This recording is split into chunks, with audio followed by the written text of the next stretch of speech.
to crack that glass ceiling. Well, cracks in the glass ceiling aren't enough. We need to make sure that that glass ceiling is shattered and Kamala Harris steps through.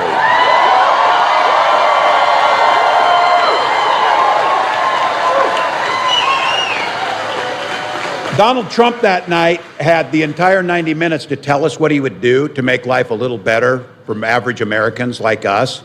He didn't do a damn thing. Now, I will say this. Again, the teacher in me always wants to find progress. And you know the kid. You got here today, Gary. I'm so happy. You know that one. Donald got on that stage, and after 9 long years dealing with a health care plan, he presented us a concept of a plan. Seriously. None of my students ever gave that weak of an answer when you got there. So, the issues that are important to you, again, we understand, and politics can be fun, but it is very clear. Donald Trump has no plan for you. He has no plan to improve your life. Kamala Harris, a very different story. Growing up in that middle-class family, she's laid out a plan for an opportunity economy. And I think it's important to tell our neighbors this. Get the phones out, you're hitting record, send them a video. It's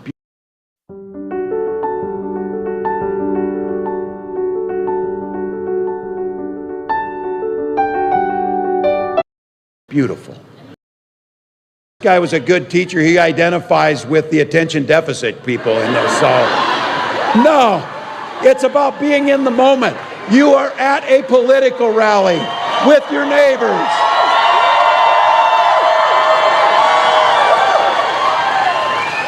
So tell your friends if they're wondering why they think they should vote for her now that they said, my God, she did better than I thought she was going to do. My goodness, she's super accomplished. Let's go down a list a little bit of what she's going to do. Let's run them off here. If you're hoping to buy a home someday, which all of us want to, she's going to help make it more affordable. If you're getting squeezed on grocery prices, prescription drugs, she's going to make sure we take on the price gougers and Big Pharma. And if you have an idea, you want to start your own small business, she's going to make sure that the tax credit on that, we cut through the red tape, give you help on the front end to let you achieve the dream that you want to. And this is one that's personal to me because we know who built the middle class. If you're a union member or want to be a union member, she'll sign the PRO Act and make it easier to form a union and collectively bargain.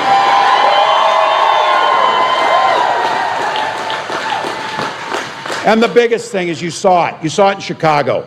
You saw us talk about it. Freedom. It's not just a song that she comes out onto the stage, although it's really cool when she does come out on stage to freedom. But we talk about freedom, and that freedom is fundamental. The freedom to live your life the way you choose, not with government interference. And I say this as someone who knows this, and this is a part of the state, you know this too. Republicans used to talk the same way about freedoms. They used to really believe it. Not these guys. Now when they talk about it, government should be free, invade your doctor's office, make decisions for you. Invade your bedroom, tell you who you should love, invade your school library.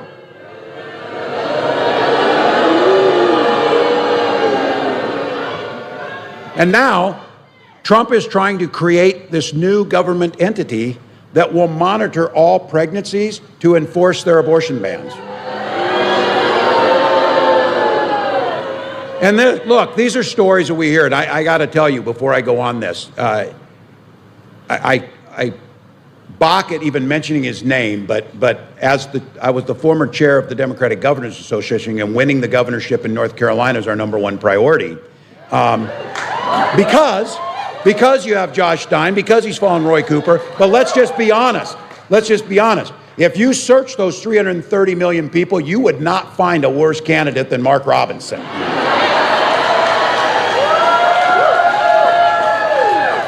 He says it's not your body anymore once you're pregnant. So for your neighbors, friends, daughters, everyone else, you think about this. You really want to have a federal agency run by Donald Trump and J.D. Vance giving a Mark Robinson the authority to monitor your pregnancy? That stuff is so dystopian that Orwell wouldn't even write about it. Trust me.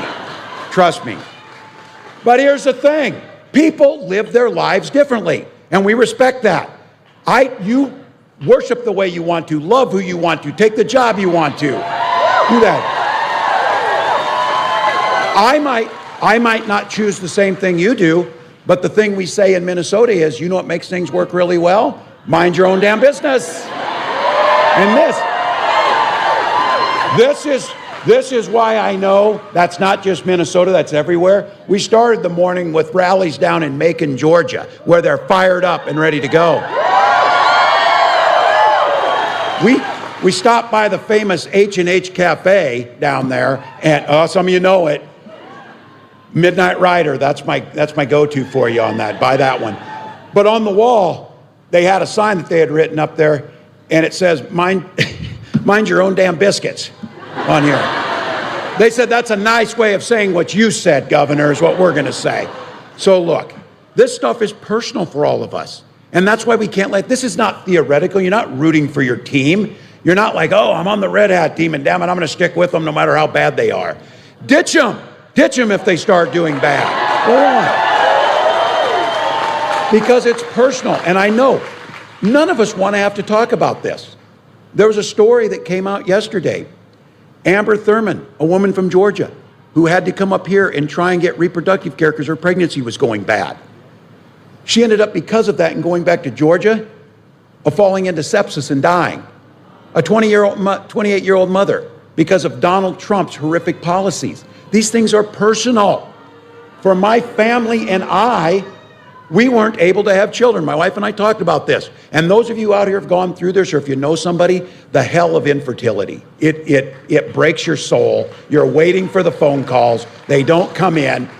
It strains your relationship, and all you want is to have that child. These guys talk all the time about families. Today they had a damn vote to correct IVF, and they killed it. They killed it.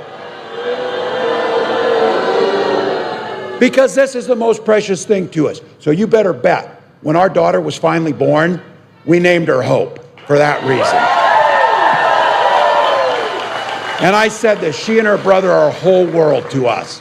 That's what this election's about. We don't want to have to go talk about this private stuff. Stay out of our business. But we have to, because what I know is, if these guys win and get their way, they made it clear today. They're not just going after abortion. They're going after fertility treatments. They're going after contraception. They're going to create this federal agency to track you. The idea that some family would go through that horror with not having access to have beautiful children like we have, don't ever come to me and tell me you're pro-family values, because that's a damn lie. That's a lie.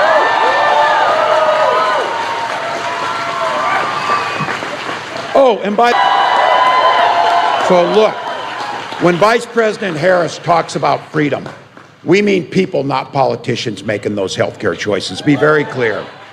We mean education as a ticket to the middle class, not crippling student loan debt. And we mean that our seniors should retire with dignity by strengthening Social Security and Medicare. I always say this, these folks who don't want government, who don't want anything or whatever, these are always the people, you know, oh, I don't want my property taxes to go up to pay for the local swimming pool that all of our kids swim in. That's because they got one in their backyard. They don't care. And they don't care if Social Security goes insolvent or they raise the age, because they're not depending on it like my 89-year-old mom to pay the heating bill and buy groceries. So look, this issue of freedom to live the life you want to, freedom to make your own choices, freedom to make sure that government stays the hell out of your bedroom and your choices on that. All of those things from healthcare on down the line, to make those own choices for yourself. That's what this is about. And I will not stand back and watch this. Coming from Georgia, which we saw last week, and we see it every week, hundreds of times in this country. When we talk about freedom, we mean freedom to send our little ones to school without being shot dead in their classroom. I come from that culture. I'm a veteran, I'm a hunter, I'm a gun owner. Oh, by the way, we learned at the debate, so is the vice president, by the way. I say that because we support the Second Amendment. But you don't get to hide behind that when our first responsibility is to the safety of our children.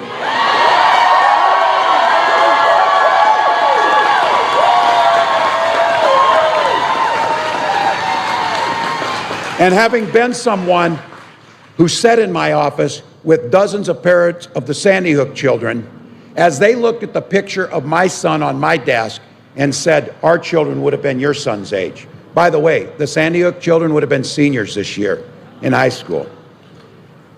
How morally bankrupt do you have to be when Donald Trump says things that when children die in mass shootings, we just need to get over it?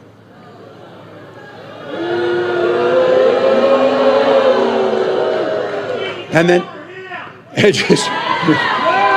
and just last week, J.D. Vance told us it was just a fact of life.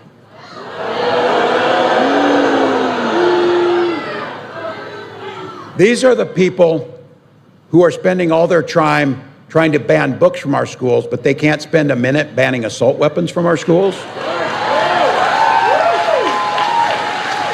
And let's be clear. They don't trust the American people. They don't trust you to make your own health care decisions. They certainly don't trust when they want everybody to vote because they want to suppress the vote because they know how you vote. But they don't trust us to solve the toughest problems. Why is it every other nation in the world can figure this out and not get their children shot and we can't? Vice President Harris is right and she'll do something about it. It doesn't have to be this way. It doesn't have to be this way. You heard it here, and each of you know it. We can't afford 4 more years of this guy. We've seen Project 2025. I'll thank them for this. At least they wrote out what they're going to do this time for us. And they said, oh, we don't know anything about it. Oh, really? JD, you wrote the foreword to the architect of it, you know. Might have done that. But look, I know it's true. If somebody takes the time to create a playbook, the football coach in me knows they're going to run the plays. They're going to run the plays. So they told us what they're going to do. And this is the one that's really something. Mr. Vance also said this, and this is a direct quote. I'll get this right. We need to be really ruthless when it comes to the exercise of power. We need to be really ruthless with the exercise of power. Look, there's no excuse for us not to say they didn't tell us. They told us. But Kamala Harris isn't running to be in power. She's running to govern in the name of the American people. This is one that I do. I don't trust him on much, but I trust him on this. Donald Trump has proposed cutting taxes for billionaires because he told them, you're rich as hell, I'm going to give you a tax cut. He will do it, adding $5 trillion more to our debt. At the same time, he's proposing, now get this, he's proposing these massive tariffs that only Donald Trump knows about, apparently. Every economist in the world says that will end up being the equivalent of a national sales tax, costing every single family $4,000 a year. Now, they also badmouth, and for those of you in here, those who are public employees, thank you. Thank you for the work that you do. Those are our police, our firefighters, our teachers, you know the ones. They care for our seniors, they care for our children, they're epidemiologists, they care for our natural resources. Donald Trump's plan is, he doesn't like those folks because they're not political. They're above it. He wants to gut all of those folks and put in only his people.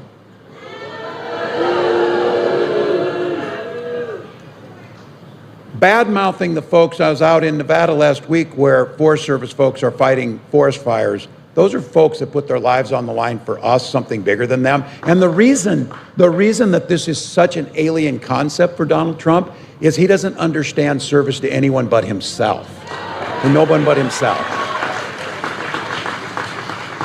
So throwing the things out there, they will ban abortion across this country. Now, he said, no, I'll do IVF. Oh, I'll make it, I'll make it free. He was like this, baby for you, baby, and this guy's going to come to your house pretty soon and promise to give you birthday parties is when he's in right now. We're in that stage of the campaign because he's sure the hell can't tell you he's going to cut taxes for billionaires. He's sure the hell can't tell you that he's going to prevent IVF treatments. He can't do any of that. But he is so enamored. He had an opportunity on that debate stage when they asked him to someone he admired, someone globally. Who do you admire that's out there, whatever? There's a lot of people he could have chosen. I think a group he could have chosen were brave young Ukrainians who are on the front lines resisting. But everyone here knows why he wasn't going to do that. Because he couldn't answer the question if he wanted Ukraine to win that war. You got your answer when he couldn't say that. Because this guy admires Putin. He admires Kim Jong-un. He admires Xi Jinping. And you know when he was asked who he could pick out? Viktor damn Orban. Viktor Orban. That's the guy you get. And look, here's the thing. He thinks those guys like him. Can you imagine if those four get together when they talk about what a weak and what a sucker Trump is to be played? You know they do it. Oh my God, he's so easy. Just tell him his hair looks nice and he'll give you whatever you want. Just tell him he's handsome and he'll pull out of NATO. That's how it works. What was really great though is you saw how quickly Kamala Harris baited him. Because he would be furious to know this crowd in Asheville is far bigger than he ever got.